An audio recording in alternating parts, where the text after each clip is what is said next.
తెలంగాణలో ఇరు పార్టీల మధ్య ఉత్కంఠగా జరుగుతున్న మున్సిపల్ ఎన్నికల వేళ తెలంగాణ మాజీ సీఎం గులాబీ బాస్ కేసీఆర్ తాజాగా చేసిన వ్యాఖ్యలు రాజకీయ వర్గాల్లో చర్చకు దారితీశాయి. త్వరలోనే బీఆర్ఎస్ పార్టీలోకి భారీ ఎత్తున చేరికలుంటాయన్నారు.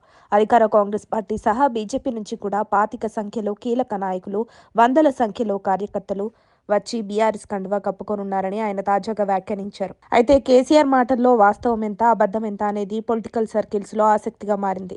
రాష్ట్ర రాజకీయాల్లో ప్రస్తుతం ఉన్న పరిణామాలను గమనిస్తే బీఆర్ఎస్ పార్టీ పరిస్థితి పైకి కనిపిస్తున్నంత ఆనందంగా ఏమీ లేదు. ఓవైపు కేసీఆర్ కుటుంబంలో కలహాలు, మరోవైపు పార్టీలో అంతర్గత కుమ్ములాటలు పార్టీని కుదిపేస్తున్నాయి.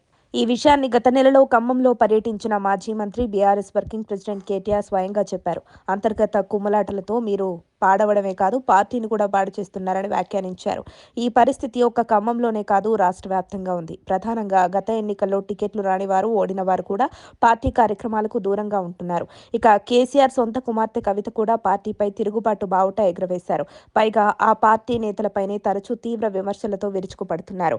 ఏకంగా కేసీఆర్ హయాంలోనే ఫోన్ ట్యాపింగ్ జరిగిందని బీఆర్ఎస్ ను ఇరకాటంలో పడేసేలా కాంగ్రెస్ కు బ్రహ్మాస్త్రం అందించింది.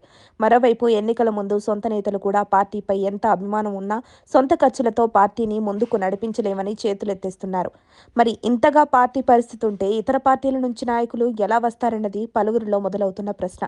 ఇక కాంగ్రెస్, బీజేపీల నుంచి వచ్చేందుకు కీలక నాయకులు ఎవరూ సిద్ధంగా లేరు.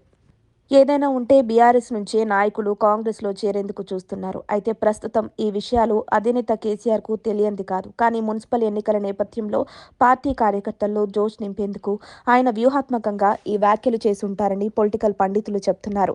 మరోవైపు ఇప్పటికిప్పుడే ప్రధాన ఎన్నికలు కూడా లేవని, అలాంటప్పుడు నాయకులు ఎందుకు పార్టీ మారతారని కూడా ప్రశ్నిస్తున్నారు.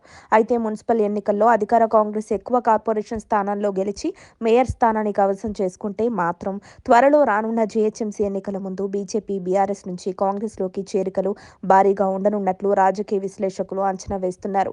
ఇదే జరిగితే కేటీఆర్కు కోలుకోలేని మరో ఎదురుదెబ్బ తగిలినట్లేనని చెప్పొచ్చు.